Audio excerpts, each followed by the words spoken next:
கடகராசி அன்பர்களுக்கு விஸ்வாவச தமிழ் புத்தாண்டு என்ன மாதிரியான பலனை தரக்கூடிய அமைப்புல அமைஞ்சிருக்கு. இந்த தமிழ் புத்தாண்டு கிரக நிலைகள் என்ன மாதிரியான அமைப்பை உங்களுக்கு கொடுக்க போகுது. உங்களுக்கு அஷ்டம சனி விலகினாலுமே குரு நிறைய ஸ்தானத்தில் பிரவேசம் செய்யக்கூடிய இந்த காலகட்டத்தில் உண்டாகக்கூடிய பலன்கள் என்ன, இந்த கிரக மாற்றங்களால் நீங்க எடுக்கக்கூடிய முயற்சிகள்ல எந்த அளவுக்கு கவனமா இருக்கணும், கடின உழைப்பு எந்த விஷயத்துல உங்களுக்கு தேவைப்படுது, எப்படி நீங்க திட்டமிட்ட செயலாற்றினால் முழுமையான வெற்றியை பெற முடியும், இது பத்தின முழுமையான தகவலையும் தான் உங்களுக்காக இந்த பதிவுல நாங்க சொல்லியிருக்கோம்.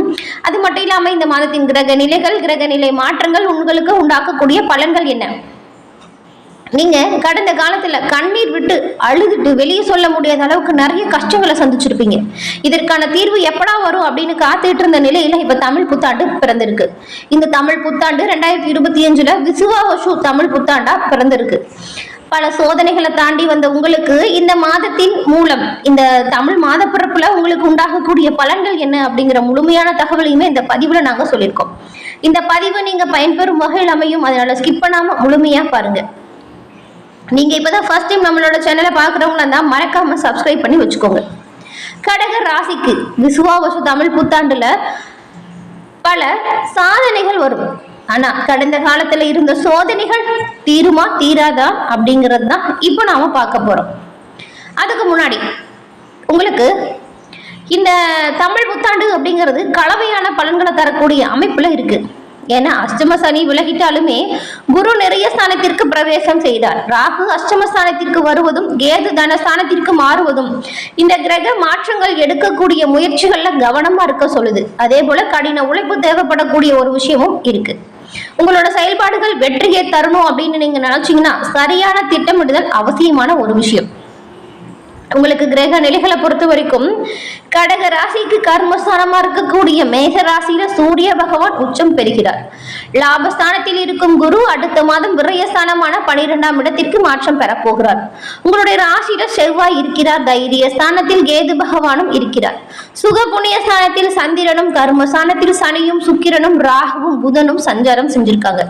அதே போல மே 18ஆம் தேதி வரைக்குமே ராகு பகவான் அஷ்டம ஸ்தானத்திற்கு மாற இருக்கிறார். இப்படிப்பட்ட சூழல்ல கடக ராசி அன்பர்களுக்கு இந்த ஆண்டு எப்படிப்பட்ட பலனை கொடுக்கும் அப்படிங்கிறத விரிவா பார்க்கலாம். இந்த கிரக மாற்றங்களால் உண்டாகக்கூடிய பலன்கள் அப்படின்னு பார்க்கிற வகையில உங்களுக்கு கடந்த காலத்துல ஏற்பட்டிருந்த சோதனையான வாய்ப்புகளுக்கு இப்போ நீங்க பலனை பெறக்கூடிய யோகம் இருக்கு. இந்த ஆண்டுல உங்களோட மன தைரியமும் செயல்களில் கவனமும் செலுத்தினீங்கன்னா நீங்க எதிர்பார்த்த நல்ல ஒரு வளர்ச்சியை உங்களால் அடைய முடியும். இந்த ஆண்டு தொடக்கத்தில் ஏற்படக்கூடிய குரு பயிற்சி காரணமா புதிய முயற்சிகள், புதிய தொழில், வியாபாரம் போன்றவற்றில் புதிய விஷயங்களை விடுத்து கடின சூழலை சீராக்குவதற்கான முயற்சிகள்ல நீங்க கவனமா செயல்பட்டீங்கன்னா உங்களோட வெற்றிக்கு பல வழிவகுக்கும். மேலும் உங்களுக்கு உங்களோட ராசி ஸ்தானத்தில் ராகு மாறும் பொழுது குழப்பமான மனநிலை அவ்வப்போது வரலாம். அதனால கவனமா இருக்கணும். முக்கிய முடிவுகளை எடுக்கிறதுல பிரச்சனைகளும் தாமதமும் வரலாம். இந்த விஷயத்துல எல்லாமே நீங்க பொறுமையாகவும் முன்னெச்சரிக்கையாகவும் செயல்படணும். உங்கள் உடல் மற்றும் மன ஆரோக்கியத்தை பராமரிக்கிறது உடல் நிலையை சீரா வச்சுக்க நல்லதா இருக்கும். எந்த ஒரு விஷயமா இருந்தாலும் சரிங்க, கொஞ்சம் நிதானமா செயல்படுறது நல்லதா இருக்கும். விரியஸ்தானத்திற்கு குரு பயிற்சி ஆகும் போது கடின சூழலா இருந்தாலுமே அது உங்களுக்கு நன்மையை அதிகமா கொடுக்கும். ஏன்னா 6ஆம் வீட்டுக்கு அதிபதி 12ஆம் வீட்டின் விரயஸ்தானத்தில் அமரும் பொழுது கெட்டவன் கிட்டிடும் ராஜயோகம் அப்படின்னு சொல்லுது ஜோதிடம். மேலும் குருவின் பார்வையானது அர்த்தமாஸ்தானத்தில் விழும் பொழுது உங்களுக்கு தீய பலன்கள் குறைந்து பல விதத்தில் நன்மையை தரக்கூடிய வகையில் குரு பகவான் அமர்ந்துவார். இதன் மூலம் பட்ட கஷ்டங்களுக்கு எல்லாமே பலனாக இந்த வாய்ப்புகள் இருக்கும். இந்த காலகட்டம் வரும்பொழுது ஒவ்வொரு வாய்ப்பையுமே நீங்க எப்படி பயன்படுத்திக்கிறீங்க அப்படிங்கிறது தான் உங்களோட முழுமையான வெற்றியுமே அமைஞ்சிருக்கு. ஏன்னா நீங்க செய்கிற ஒவ்வொரு முயற்சிகளுக்குமே குரு பகவான் நல்ல ஒரு நன்மையை வழங்கிடுவார். அதனால தான் பட்ட கஷ்டத்திலிருந்து பலன்களை பெற நீங்க கொஞ்சம் இந்த சமயத்துல கடினமா உழைச்சா நல்ல ஒரு முன்னேற்றத்தை பெற முடியும். ஞாபகம் வச்சுக்கோங்க. அதே போல ராகு கேது பயிற்சி நடக்கும் பொழுது உங்களுக்கு இந்த தமிழ் புத்தாண்டுல விரயஸ்தானத்தில் குரு பயிற்சியும், மே 18 அஷ்டமஸ்தானத்தில் ராகுவும், தனஸ்தானத்தில் கேது பயிற்சியும் நடக்குது.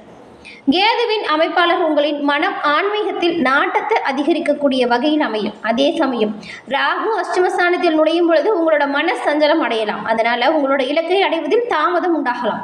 உங்கள் நேரத்தையும் ஆற்றலையும் வீணடிக்காமல் சரியாக திட்டமிட்டு செயலாற்றுவது அவசியமான ஒரு விஷயம். நேர்மையான சிந்தனை, கடின உழைப்பின் மூலம் உங்களுக்கு நன்மை உண்டாக்கும். மேலும் இந்த மாதிரியான பிரச்சனைகள், வரக்கூடிய தடைகள்லேருந்து விலக நீங்கள் பரிகாரமாக என்ன பண்ணலாம் அப்படின்னு பார்த்தா, கடகராசி அன்பர்கள் மன சஞ்சலங்களை தவிர்க்க யோகா, தியானம் போன்ற நல்ல விஷயங்களை செய்வது மனதை ஒருநிலைப்படுத்தும். அதே போல் பைரவருக்கு நல்லெண்ணெய் தீபமேற்றி வழிபட்டு வருவதன் மூலம் உங்களுக்கு வரக்கூடிய காரிய தடைகள், அதே போல் நீங்கள் செய்கிற முயற்சிகளில் தோல்வி வராமல் இருக்கவுமே பைரவர் உங்களுக்கு உறுதுணையாக இருப்பார். அதை விடவும் திங்கட்கிழமையில் சிவாலய வழிபாடுங்கிறது உங்களோட வாழ்க்கையில் நல்ல ஒரு செல்வ நிலை மேலோங்கி வளர ஒரு சிறப்பான வழிபாடாகவே சொல்லப்பட்டிருக்கு. திங்கட்கிழமை சிவாலய வழிபாடு கடகராசி அன்பர்களுக்கு உங்களோட வாழ்க்கையில் பல வகையிலுமே முன்னேற்றத்தை கொடுக்கக்கூடிய ஒரு வழிபாடு. உங்களுக்கு சிவபெருமான் பிடிக்கும் என்றாலும் ஓம் நமசிவாயா போற்றி அப்படிங்கிற மந்திரத்தை 3 முறை பதிவிடவும் செய்யுங்க. கடகராசியில் இருக்கக்கூடிய புனர்பூசம், பூசம், ஆயில்யம் உங்களுக்கு என்ன மாதிரியான பலன்கள் உண்டாகும் அப்படிங்கிறத பார்க்கலாம். ஃபர்ஸ்ட் கடகராசியில் இருக்கக்கூடிய புனர்பூசம் 4ஆம் பாதம் கொண்ட உங்களுக்கு எதிர்காலத்தின் நிலையறிந்து செயல்படக்கூடியவங்க தான் நீங்கள். உங்களுக்கு இந்த மாதம் 11ஆம் தேதி வரைக்குமே குரு பகவான் லாபஸ்தானத்தில் சஞ்சாரம் செஞ்சு உங்களோட நிலையை உயர்த்தக்கூடிய அமைப்பில் இருக்கிறார். குடும்பத்தில் இருந்த சங்கடங்கள் நீங்கும், வரவு அதிகரிக்கும், பொன்பொருள் சேர்க்கை உண்டாகும், வியாபாரம் தொழிலில் இருந்த தடைகள் நீங்கும், குழந்தை பாக்கியத்திற்காக காத்திருந்தவங்களுக்கு அதற்கான யோகம் இப்பொழுது அமைஞ்சிருக்கு. திருமண வயதில் உள்ளவங்களுக்குமே நல்ல ஒரு வரன் கிடைக்கும். இந்த மாதம் உங்கள் வாழ்க்கைக்குரிய அடிப்படை தேவைகளை பூர்த்தி செய்து கொள்ளும் மாதம். மாணவர்களுக்கு படிப்பு விஷயத்தில் நல்ல ஒரு முன்னேற்றம் வரும். தேர்வில் எதிர்பார்த்த மதிப்பெண் கிடைக்கும். எடுத்த முயற்சிகள் வெற்றியடையும் யோகத்தை கொடுக்கும். நினைத்த வேலைகளை நினைச்சபடி நடத்தி முடிச்சு காட்டுவீங்க. ஜென்ம ராசிக்கோ செவ்வாய் சஞ்சாரம் வேலைகளில் கவனக்குறைவை ஏற்படுத்தும் வாய்ப்பை கொடுக்கும். அதனால் நீங்கள் உங்களோட பணிகளில் கண்ணும் கருத்துமாக செயல்படுறது சிறப்பான யோகத்தை பெற்றுக் கொடுக்கும். அதன் பிறகு பூசம் நட்சத்திரக்காரங்களுக்கு நினைச்ச விஷயத்தை சாதிக்கும் திறமை உங்ககிட்ட இருக்கும். உங்களுக்குமே இந்த மாதம் யோகமான மாதம். சனி பகவான் அஷ்டமஸ்தானத்தில் சஞ்சரிக்கும் பொழுது உங்களோட திறமை வெளிப்படும். சிலருக்கு எதிர்பார்த்த பொறுப்புகள் வந்து சேரும், துணிச்சலாக செயல்படும் நிலை வரும், சொத்து வாகன சேர்க்கை ஏற்படும். இருந்தாலுமே தொழிலில் சின்ன சின்ன தடைகளும் தாமதங்களும் சங்கடங்களும் வரலாம். அதனால் எந்த ஒரு விஷயத்திலுமே முன்னெச்சரிக்கையாக செயல்படுறது நல்லது. எதிர்பார்ப்பு நிறைவேறுவதில் கொஞ்சம் தாமதம் ஆகலாம். மனக்குழப்பம் அடைவதால் நீங்கள் எந்த ஒரு விஷயத்தையுமே திட்டமிட்டு செயலாற்றினால் சிறப்பான யோகத்தை பெற முடியும். இந்த நேரத்தில் ஏப்ரல் 26ஆம் வரைக்கும் 3இல் சஞ்சரிக்கும் கேது உங்களோட முயற்சிகளை வெற்றியடைய செய்யும் யோகத்தை கொடுப்பார். அந்த சமயத்தில் நீங்கள் செய்யக்கூடிய எல்லா விஷயங்களுமே நன்மையாக இருக்கும். நினைத்த வேலைகளை நினைச்சபடி நடத்தி முடிப்பீங்க. தைரியம் உண்டாகும். அதிர்ஷ்டக்காரகன் சுக்கிரன் 9இல் மாதம் முழுவதும் சஞ்சாரம் செய்கிறதுனால வருமானம், சந்தோஷத்திற்கு எந்த ஒரு குறைவும் ஏற்படாது. இந்த காலகட்டங்கள் குடும்பத்திலையுமே நிம்மதியான நிலை வரும். கணவன் மனைவிக்குள் ஒற்றுமை அதிகரிக்கும். கடன் தொல்லைகள் நீங்கும். ஒரு புது சக்தி உண்டாகும். உங்களோட செயல்களில் நீங்கள் கண்ணும் கருத்துமாக செயல்படுவீங்க. விவசாயிகள் மட்டும் கொஞ்சம் கவனமாக செயல்படுவது அவசியமான ஒரு விஷயமா பார்க்கப்படுது. அதன் பிறகு ஆயில்யம் நட்சத்திரக்காரங்க இருக்குது. சூழல் அறிந்து செயல்படக்கூடியவங்க தாங்க இந்த ஆயில்யம் நட்சத்திரக்காரங்க. உங்களுக்குமே இந்த சித்திரை மாதம் அப்படிங்கிறது ஒரு யோகம் நிறைந்த மாதம் அப்படின்னு சொல்லலாம். 10இல் உச்சமாக சஞ்சரிக்கும் சூரியன் உங்களுக்கு பல வகையிலுமே நன்மைகளை வழங்கிடக்கூடிய சூழலில் அமர்ந்திருக்கிறார். தொழில் வியாபாரத்தில் எதிர்பார்த்த லாபம் உண்டாகும். அவற்றை விரிவுபடுத்தும் முயற்சிகளுமே உங்களுக்கு வெற்றியடையும் யோகத்தை கொடுக்கும். தொழிலில் இருந்த எதிர்ப்பு மறைந்து போட்டி பொறாமை காணாமல் போகும். உங்களுடைய கை ஓங்கும். பணியாளர்களுக்கு எதிர்பார்த்த இடமாற்றங்களும் பதிவு உயர்வும் கிடைக்கும். அரசியல்வாதிகள் செல்வாக்குடன் திகழ போறீங்க.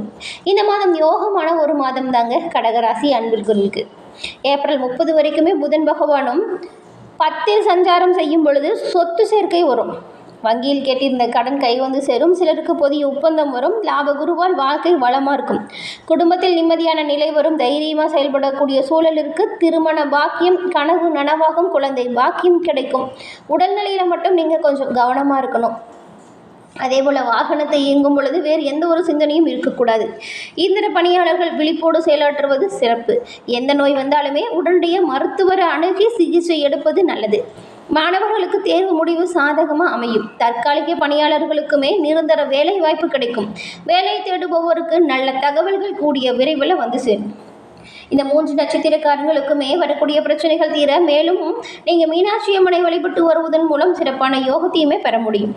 என்ன கடகராசி அன்பர்களே, இந்த பதிவு நீங்கள் பயன்பெறும் வகையில் அமைஞ்சிருக்கும்னு நினைக்கிறோம். இந்த பதிவு பிடிச்சிருந்தா லைக் பண்ணுங்கள், ஷேர் பண்ணுங்கள், கமெண்ட் பண்ணுங்கள். நீங்கள் இப்போ தான் ஃபர்ஸ்ட் டைம் நம்மளோட சேனலை பார்க்குறவங்களா இருந்தால் மறக்காமல் சப்ஸ்கிரைப் பண்ணி வச்சு கூட வர பெல் ஐக்கானை கிளிக் பண்ணி வச்சுக்கோங்க. அப்போ தான் நாங்கள் போடுற பதிவுகள் உடனுக்குடன் நோட்டிஃபிகேஷன் மூலம் உங்களுக்கு வந்தடையும் அப்படிங்கிறது தெரிவிச்சுக்கிறோம். மேலும் கூட வர பெல் ஐக்கானை மறக்காமல் கிளிக் பண்ணி வச்சுக்கோங்க. தொடர்ந்து பார்த்தமைக்கு நன்றி நண்பர்களே. நன்றி, வணக்கம்.